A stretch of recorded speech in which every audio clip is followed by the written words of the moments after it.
You ask Tiger to solve. This deals with linear equations with one unknown. The final result is v equals 10.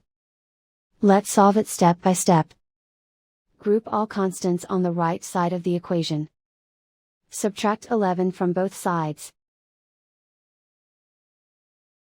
Group like terms. Simplify the arithmetic.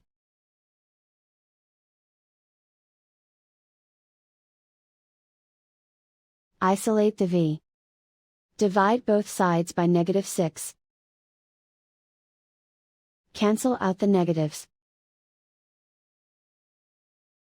Simplify the fraction. Cancel out the negatives.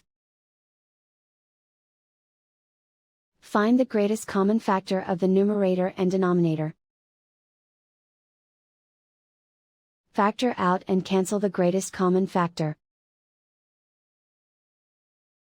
And so the final result is v equals 10.